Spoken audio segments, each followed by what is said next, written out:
দর্শক, আপনাদের আমন্ত্রণ জানাচ্ছি আজকের চট্টগ্রামে। আর শুরুতেই শিরোনাম। দীর্ঘ ৩৫ বছর পর চাকসু নির্বাচনের তফসিল ঘোষণা। ১২ অক্টোবর ভোট গ্রহণ। গঠনতন্ত্র সংশোধনের আগে এমন সিদ্ধান্তের যৌক্তিকতা নিয়ে ছাত্র সংগঠনগুলোর প্রশ্ন। সেখানে ভুল হওয়ার সম্ভাবনা বেশি থাকবে। যারা আজকে আমি যে কথাটা বললাম সেটি হলো আমাদের ভোটের দিন হলো ১২/১০/২৫। প্রকৌশল শিক্ষার্থীদের উপরে হামলার প্রতিবাদে চুয়েটে কমপ্লিট শাটডাউন। ৩ দফা দাবিতে বিক্ষোভ। ২ বছরে অচল কোরিয়া থেকে আনা মিটার গেজ ইঞ্জিন পড়ে আছে চট্টগ্রামের রেল ওয়ার্কশপে। সমীক্ষা ছাড়া কেনায় দুর্নীতির অভিযোগ। কম্পোনেন্টস ছিল যেগুলো প্রপারলি ফাংশন করতেছে না, কন্টিনিউয়াসলি একটার পর একটা ফেল করে যাচ্ছে। ৩০০০ সিরিজ ফেল হইলে এটা আর লোকমাস্টার কিছু কাজ করার সুযোগ থাকে না।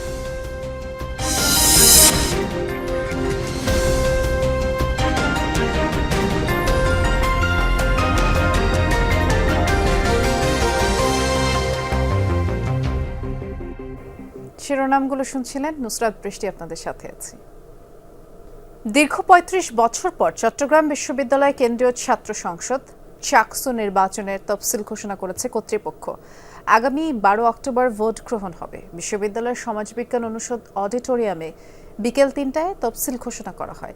তবে গঠনতন্ত্র সংশোধনের আগে চাকসু নির্বাচনের যৌক্তিকতা নিয়ে প্রশ্ন তুলে হইচই করে কয়েকটি ছাত্র সংগঠনের নেতাকর্মী ও কিছু শিক্ষার্থী। চাকসু নির্বাচনের হাওয়া বইছিল গত কয়েকদিন ধরেই। শিক্ষার্থীদের মধ্যেও আলোচনা হচ্ছিল সম্ভাব্য দিনক্ষণ নিয়ে। অবশেষে এলো ঘোষণা। বিকেলে তফসিল ঘোষণা করেন নির্বাচন কমিশনার। তফসিল অনুযায়ী ১ সেপ্টেম্বর খসড়া ও ১১ সেপ্টেম্বর চূড়ান্ত ভোটার তালিকা প্রকাশ, ১৪ সেপ্টেম্বর মনোনয়নপত্র বিতরণ শুরু, ২১ সেপ্টেম্বর প্রার্থীদের প্রাথমিক তালিকা এবং ২৫ সেপ্টেম্বর চূড়ান্ত তালিকা প্রকাশ করা হবে। ভোট গ্রহণ হবে ১২ অক্টোবর। আমরা আশা করছিলাম সেপ্টেম্বরে, আমরা পারিনি। কি জন্য পারিনি সেটা আমরা ব্যাখ্যা করেছি। কারণ আমাদের যে সময় স্বল্পতা, আমরা যদি কোথাও দ্রুততার সাথে করি সেখানে ভুল হওয়ার সম্ভাবনা বেশি থাকবে। যারা আজকে আমি যে কথাটা বললাম সেটি হলো আমাদের ভোটের দিন হলো ১২/১০/২৫। তফসিল ঘোষণার পর প্রশ্ন উত্তর পর্ব উন্মুক্ত করলে গঠনতন্ত্র সংশোধনের আগেই চাকসু নির্বাচনের যৌক্তিকতা নিয়ে প্রশ্ন তুলে হইচই করেন কয়েকটি ছাত্র সংগঠনের নেতাকর্মী এবং কিছু সাধারণ শিক্ষার্থী। এ সময় উত্তেজনা সৃষ্টি হয়। এই বাংলাদেশে কিভাবে আপনি একটা পোস্টের জন্য নারীদেরকে অযোগ্য ঘোষণা করতে পারেন? এই তফসিল, আমরা তফসিল চাই দ্রুত, তবে এই তফসিল যেন হয় গঠনতন্ত্র সংস্কারের পরে। অনেকেই এই বন্ধের সময় বাড়িতে চলে যাবে, তো সেই জায়গাটা থেকে আমরা অনেক শিক্ষার্থীরা হচ্ছে এই নির্বাচন থেকে বঞ্চিত থাকবে এবং অনেকেরই পরীক্ষা রয়েছে। একটা পক্ষের সাথে আপনারা কথা বলে এরকম এক পক্ষে একটা গঠনতন্ত্র দিয়েছেন, এরকম গঠনতন্ত্রের আন্ডারে আমরা চাকসু করলে শিক্ষার্থীরা আমাদেরকে থুতু দিল, তার এই থুতু দিতে পারবো না। চট্টগ্রাম বিশ্ববিদ্যালয়ে সর্বশেষ চাকসু নির্বাচন হয়েছিল ১৯৯০ সালের ৮ ফেব্রুয়ারি। এর আগে ১৯৭০ সালে অনুষ্ঠিত হয় প্রথম নির্বাচন। প্রতি বছর চাকসু নির্বাচন আয়োজনের বিধান থাকলেও ৯০ সালের পর ছাত্র সংগঠনগুলোর মুখোমুখি অবস্থান, সংঘাত সংঘর্ষের কারণে আর নির্বাচন অনুষ্ঠিত হয়নি। অচল ছিল চাকসু।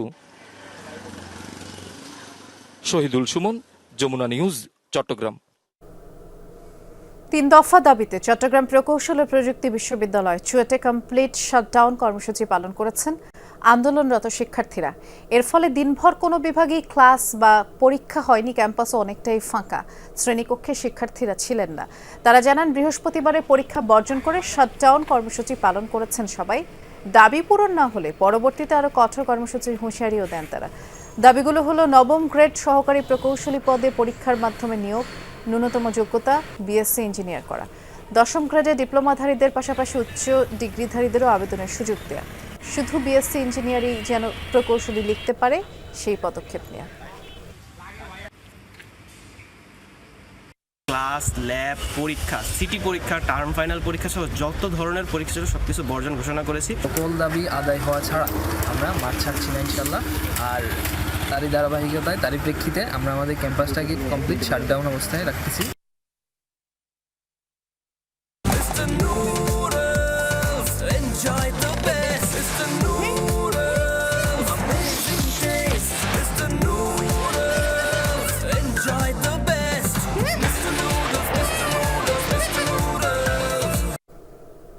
খাগড়াছড়ির রামগড়ে মা মেয়েকে হত্যার ঘটনায় সাইফুল ইসলাম নামের একজনকে গ্রেফতার করেছে পুলিশ।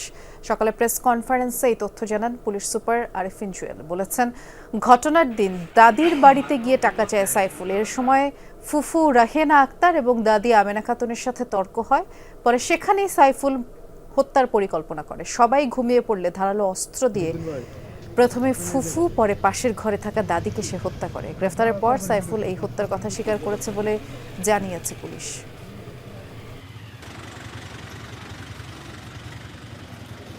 কৌশল অবলম্বন করছে নিজেকে আড়াল করার জন্য। সর্বশেষ আমরা প্রযুক্তি সহায়তায় নিশ্চিত হয়ে গতকালকে বিকেলে আমরা গোপাল এলাকা থেকে তাকে গ্রেফতার করতে সক্ষম হই এবং সে প্রাথমিকভাবে আমাদের কাছে হত্যাকাণ্ডের কথা স্বীকার করছে। আগামী অক্টোবরের মাঝামাঝি সময়ে কক্সবাজার বিমানবন্দর থেকে আন্তর্জাতিক ফ্লাইট শুরু হবে বলেছেন বেসামরিক বিমান পরিবহন ও পর্যটন উপদেষ্টা শেখ বশির উদ্দিন। দুপুরে কক্সবাজার বিমানবন্দরে নির্মাণাধীন আন্তর্জাতিক টার্মিনাল ভবন এবং রানওয়ে সম্প্রসারণ কাজের অগ্রগতি পরিদর্শন করেন তিনি। উপদেষ্টা বলেন, পতিত আওয়ামী লীগ সরকারের আমলে বড় বড় প্রকল্প নিয়ে দুর্নীতি অনিয়ম হয়েছে, আর এসব নিয়ে তদন্ত করছে দুদক। কক্সবাজার বিমানবন্দর সম্প্রসারণ প্রকল্পে সিভিল এভিয়েশন কর্তৃপক্ষের কোনো দুর্নীতি থাকলে দুদক ব্যবস্থা নেবে। এখন চিটাগংয়ে প্রায় যাতায়াত মিলে 50টা ফ্লাইট ডোমেস্টিক্যালি অলরেডি অপারেট করছে এবং আমরা ইন্টারন্যাশনালি ইনশাল্লাহ যখন অপারেট করব তখন আরও অধিক সংখ্যক ফ্লাইট অপারেট করব। চট্টগ্রামের সড়ক ও জনপথ অধিদপ্তরে প্রকল্পের কাজ না করে টাকা উত্তোলনের অভিযোগে অভিযান চালিয়েছে দুদক। দুপুরে নগরীর রহমতগঞ্জের সড়ক ও জনপথ অধিদপ্তরের কার্যালয়ে এই অভিযান পরিচালনা করা হয়। দুদক কর্মকর্তারা জানান, প্রধান উপদেষ্টার সফরের নাম ভাঙিয়ে অক্সিজেন থেকে হাটহাজারী পর্যন্ত রাস্তা সংস্কার এবং ডিভাইডার রং করার নামে 1 কোটি টাকার প্রকল্প নেওয়া হয়েছে। অভিযোগ উঠেছে, সেই প্রকল্পের কোনো কাজ না করে টাকা উত্তোলন করেছে সড়ক ও জনপথ অধিদপ্তর। প্রাথমিকভাবে অভিযোগের সত্যতা মিলেছে। এ ব্যাপারে তদন্ত করে আইনগত ব্যবস্থা নেওয়া হবে বলে দুদক জানিয়েছে। টেন্ডার প্রক্রিয়া আহ্বানের আগেই, টেন্ডারের প্রক্রিয়া যে আমরা যাই ইজিপিতে, সেটা আহ্বানের আগেই ওনারা ঠিকাদারকে দিয়ে একটা কাজ উঠিয়ে নেয়। খাগড়াছড়িতে বিভিন্ন অনিয়মের অভিযোগে আজ জেলা পরিষদে অভিযান চালিয়েছে দুর্নীতি দমন কমিশন। সকালে জেলা পরিষদ কার্যালয়ে এই অভিযান পরিচালনা করা হয়। এ সময় কৃষি বীজ বিতরণে অনিয়ম, প্রশিক্ষণে অর্থ আত্মসাৎ, কৃষি সরঞ্জামাদি বিতরণ প্রকল্পে অনিয়মের বিষয়ে খোঁজ নেন দুদকের 3 সদস্যের তদন্ত কমিটির সদস্যরা। এর আগে গতকাল একই অভিযোগে জেলা কৃষি সম্প্রসারণ অধিদপ্তরে দুদকের অভিযান চলে। আগামীর সাকিব তামিমদের খুঁজতে স্কুল ক্রিকেটের রূপরেখা বদলাতে চান আমিনুল ইসলাম বুলবুল। চট্টগ্রামে আঞ্চলিক ক্রিকেট টুর্নামেন্ট উদ্বোধন করতে এসে ক্রিকেটের বিকেন্দ্রীকরণের কথা বললেন বিসিবি সভাপতি। দেশের অন্যান্য জেলা ও বিভাগ থেকে প্রতিভাবান ক্রিকেটার তুলে আনার কথা জানালেন নাজমুল আবেদিন ফাহিম সহ আকরাম বাশাররাও। দেশের প্রথম টেস্ট সেঞ্চুরিয়ান বর্তমান বিসিবি সভাপতি আমিনুল ইসলাম বুলবুল নিজেকে চিনিয়েছিলেন নির্বাণ স্কুল ক্রিকেট দিয়ে। খালেদ মাহমুদ থেকে শুরু করে ওই সময়ের আরও বেশ কিছু প্রতিভাবান ক্রিকেটার উঠে এসেছিলেন স্কুল ক্রিকেট থেকেই। বলা হয়, যে দেশের স্কুল ক্রিকেটের কাঠামো যত শক্ত, সে দেশের ক্রিকেট তত উন্নত। প্রতি বছর স্কুল ক্রিকেট আয়োজন করে বিসিবিও। তবে এখান থেকে কি উঠে আসছে মানসম্মত ক্রিকেটার? প্রতিভা তুলে আনার ক্ষেত্রে এটিকে আরও কার্যকর করে তুলতে চায় বিসিবি, আর সেজন্য স্কুল ক্রিকেটকে দিতে হবে নতুন রূপ। চট্টগ্রামে আঞ্চলিক ক্রিকেট টুর্নামেন্টের উদ্বোধনে সংবাদ মাধ্যমের মুখোমুখি হয়ে বিসিবি সভাপতি বললেন, স্কুল ক্রিকেটে পরিবর্তনের ভাবনার কথা। আগামী দিনের তামিম, সাকিব, মুশফিক, রিয়াদ এরা সব স্কুলে আছে এবং এটা আমাদের কাজ, এবার আমার দায়িত্ব যে কীভাবে ট্যালেন্টগুলোকে আমরা নিয়ে আসতে পারবো। স্কুল ক্রিকেট হয়তো অনেক দিন ধরে হচ্ছে, কিন্তু আমরা এবারে নতুন উদ্যোগে নতুন স্কুল ক্রিকেটটা করব, যেখানে শুধুমাত্র স্কুল ক্রিকেট খেলবেই না, সেখান থেকে একটা cricket country wide cricket fan তৈরি করব আমরা। বিসিবি সভাপতির দায়িত্ব নেয়ার পর থেকে ক্রিকেটকে বিকেন্দ্রীকরণের চেষ্টা করছেন আমিনুল ইসলাম। চট্টগ্রামের এই টুর্নামেন্টকে বলা যায় সেই পথেই আরও একটি পদক্ষেপ, তেমনটাই বললেন নাজমুল আবেদিন ফাহিমও। প্রত্যেকেই নিজের মতো করে চেষ্টা করবে নিজের ঘরোয়া ক্রিকেট, তাদের ঘরোয়া, এটা চিটাগংয়ের ঘরোয়া ক্রিকেট, বরিশালের ঘরোয়া ক্রিকেট, রাজশাহীর ঘরোয়া ক্রিকেট হবে ওগুলো, এবং ওদের যারা এগুলির দায়িত্বে থাকবেন তাদের দায়িত্ব হবে এটাকে ঠিকভাবে সুষ্ঠুভাবে পরিচালনা করে। বিসিবি কর্মকর্তারা বলছেন, এসব আঞ্চলিক ক্রিকেট টুর্নামেন্টের ফলে খুলে যাবে দীর্ঘদিন ধরে জাতীয় পর্যায়ে সুযোগ না পাওয়া জেলা পর্যায়ের ক্রিকেটারদের সম্ভাবনার দুয়ার। আমরা যে প্ল্যানটা করছে বিসিবি ক্রিকেটটাকে ছড়িয়ে দেওয়ার জন্য, এটা আঞ্চলিক ক্রিকেট করা ছাড়া আসলে বিকল্প নেই। আমাদের ক্রিকেটটা আসলে সেন্ট্রালি সব কিছু কন্ট্রোল করা হয় উইচ ইজ ফাইন, বাট আমার মনে হয় যে সাথে যদি আঞ্চলিক ক্রিকেটের সাথে এই এটা করা যায়, সিনক্রোনাইজেশনটা করা যায়, তাহলে মনে হয় ক্রিকেটটা আরও ছাড়বে এবং ক্রিকেটটা আরও বাড়বে। এই জিনিসটা যদি আমরা চালু করে ফেলি, আস্তে আস্তে যেটা হয়েছে এবং বাকি ডিভিশনগুলো হবে, ক্রিকেটের স্ট্যান্ডার্ডটা কিন্তু একদমই হবে। ক্রিকেটের দিন বদলের প্রত্যাশায় অঞ্চল ভিত্তিক ক্রিকেটেই নজর দিতে চায় বাংলাদেশ ক্রিকেট বোর্ড, যেখান থেকে উঠে আসবে ভবিষ্যতের সাকিব তামিমরা। রঞ্জন শান্ত, যমুনা স্পোর্টস। সমীক্ষা ছাড়াই কোরিয়া থেকে কেনা মিটার গেজ ইঞ্জিন অচল পড়ে আছে চট্টগ্রামের রেল ওয়ার্কশপে।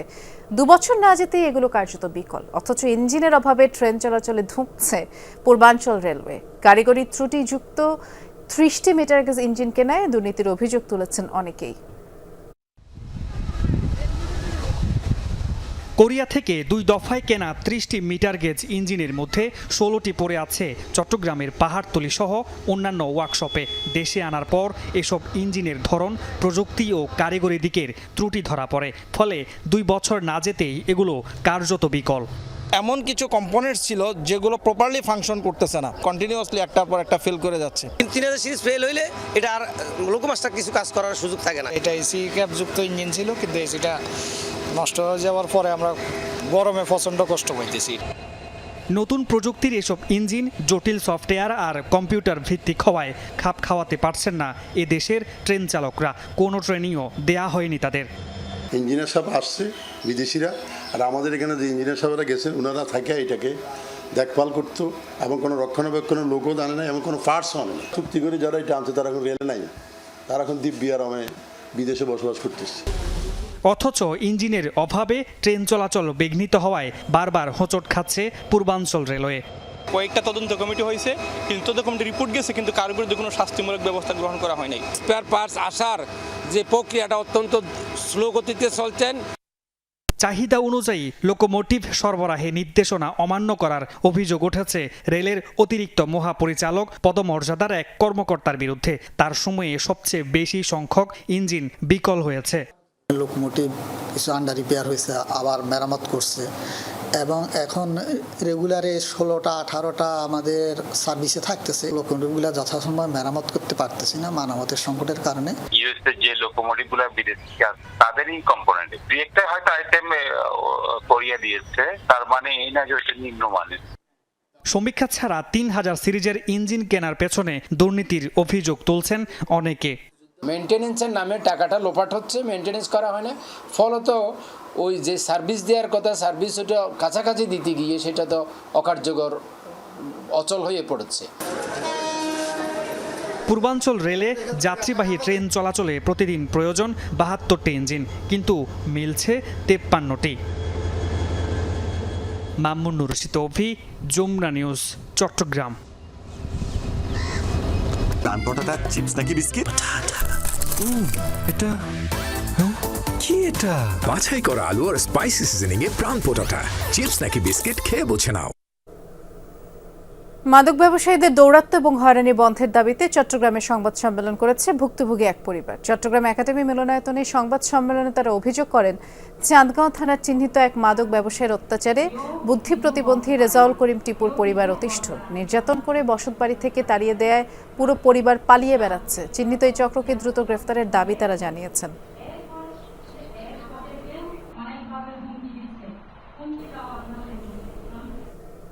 চাঁদাবাজদের গ্রেফতারের দাবিতে চট্টগ্রামে মানববন্ধন করেছেন বায়েজিদ থানাধীন শহীদ নগর এলাকার মানুষ। প্রেস ক্লাবের সামনে আয়োজিত এই কর্মসূচিতে তারা অভিযোগ করেন, শহীদ নগরে কিছু কুখ্যাত সন্ত্রাসী এবং তাদের সহযোগীরা চাঁদাবাজি করে আসছে, এবং সেই সাথে জমি দখল, সন্ত্রাসের পাশাপাশি সশস্ত্র হামলাও করেছে তারা। চিহ্নিত সব অপরাধীদের দ্রুত গ্রেফতার ও দৃষ্টান্তমূলক শাস্তির দাবি জানান মানববন্ধনে অংশগ্রহণকারীরা। আর এই ছিল আজকের চট্টগ্রামের আয়োজনে। সাথে থাকার জন্য ধন্যবাদ সবাইকে। নিরাপদে থাকবেন।